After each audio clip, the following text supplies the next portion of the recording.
Hello everybody and welcome to another video with me, Matt Goddard at the Boxing Locker, and today I am shocked, I am stunned, I am flabbergasted. I woke up to the news that Ryan Garcia has had 2 positive findings in VADA tests prior to the Devin Haney fight. Now there is a lot of things to unpack here, but first and foremost I've got some details written down about the positive test. So he tested positive for ostarine the day before and the day of, as per VADA, a VADA letter that I believe ESPN got hold of. He has 10 days to request his B sample be screened, and should that come back negative, then I guess it all goes away. There was also one of the samples that tested positive for norandrosterone. That's unconfirmed. Now, to clarify what those things are, this is really important. Ostarine is a selective androgen receptor modulator, which I have no idea what that means, but it essentially assists in muscle growth similar to anabolic steroids. The other finding, norandrosterone, is a metabolite of anabolic androgenic steroid, which may be naturally present. A study showed that in athletes specifically, this substance, this metabolite, can be naturally present due to the increased intensity of their training. However, another study counteracted that with no clear result. So, you know, again, this is the difficult thing with science all the time here. Science is so open to interpretation. It's so subjective. It's not like you know, the earth is round. We know that. It's not like gravity, things fall. You know, you can't let go of something and it floats. It's not like the sky is blue. You know, there's subjective, there's perception, there's no objective truth, and there's always ways around these things, which is incredibly frustrating. Now, to clarify, I am a staunch advocate of the one-time, one-ban policy. I don't think people should get another chance, unless, of course, there is doubt in their tests. So if it can't be very clearly proven by VADA that they have tested positive for something, then I think, you know, give them a second chance. If it happens again, they're out. The grey area in all of this is the issue, because it's so easy to manipulate the narrative, and it's so easy to manipulate the science, as I said, by subjective perception. So yeah, let's get into this and try and unpack it now. First things first, Devin Haney came out with a mini statement, and he said Ryan's cheating was disrespectful to the fans and the sport of boxing. He said Ryan should apologise to those fans, and he essentially just bigged himself up for, you know, staying active in there, keep trying to fight and keep battling till the end, which, to be honest, everyone sort of gave him credit for anyway. I'm not sure he really has proven anything there. Then the flip side of all of this, of course, is, does the stylistic impact of the 2 fighters act to ensure Ryan Garcia's win anyway? If there are steroids present, if he did take performance-enhancing drugs, and this is a big if he did take performance-enhancing drugs, how has the fight played out that has showed that? How has that manifested?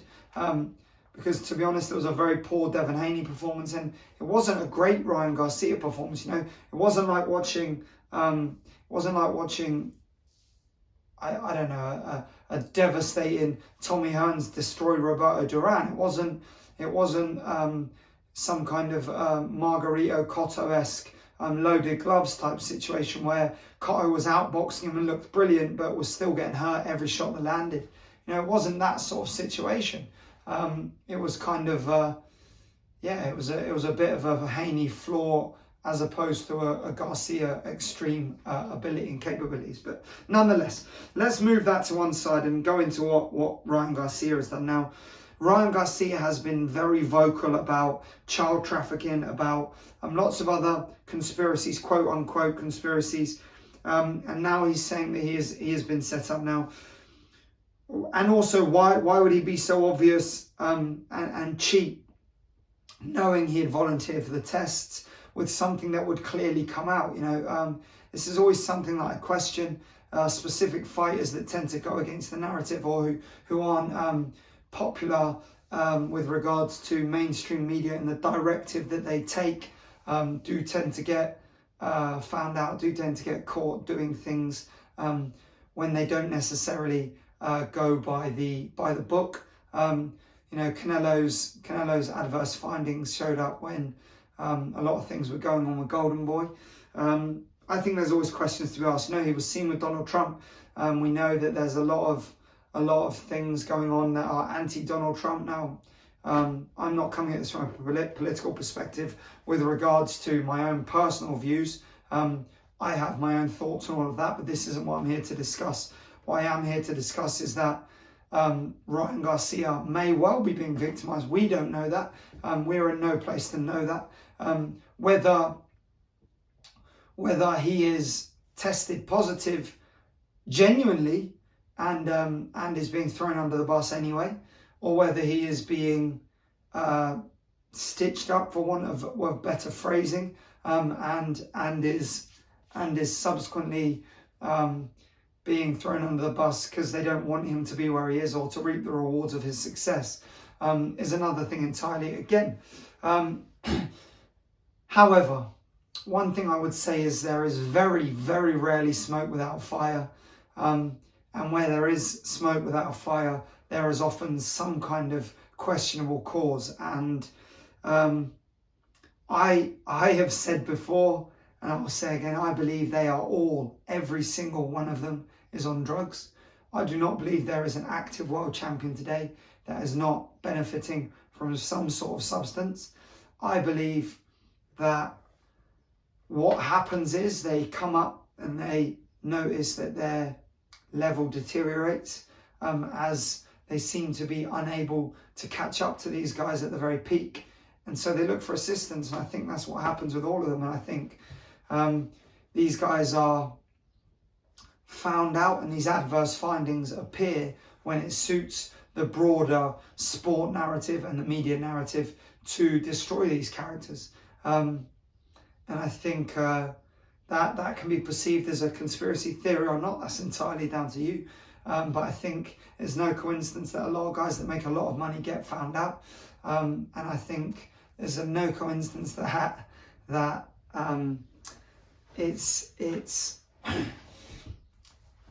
it's often found out down the line after the event, or accepted after the event. Once everybody has made their money, then the name's destroyed, and I think that goes to show you that all of these organizations, the promoters, the networks, what they really care about is the money. It's not about health. It's not about the wellness and the well-being of the fighters, as it should be. It's about making their money, and then the information comes out. You're not telling me no one knew these facts. You're not telling me VADA didn't know till after the event. You're not telling me that letter wasn't seen by people in advance of the event. The reality is that should have been scrapped straight away if that was true. The fight never should have gone ahead. And that's how I believe it should be dealt with all the time. But the reality is money talks, and that's all that matters to these companies and to the people in charge of them. So there we go, guys. That's just a bit of a kind of lyrical waxing, a little bit of chit chat, a brief overview of what we know at the moment, or what I have found at the moment. Please do let me know your thoughts in the comments below. Don't forget to like, subscribe, all that good stuff. Any questions you have, any evidence that you've found, anything else that you've seen, please share with me. The more information I have, the better. It's easier to make appropriate judgments of things when you have the full picture from as many different angles and viewpoints as possible. So yeah, let me know your thoughts. And as always, thank you for watching. I'll see you for the next one.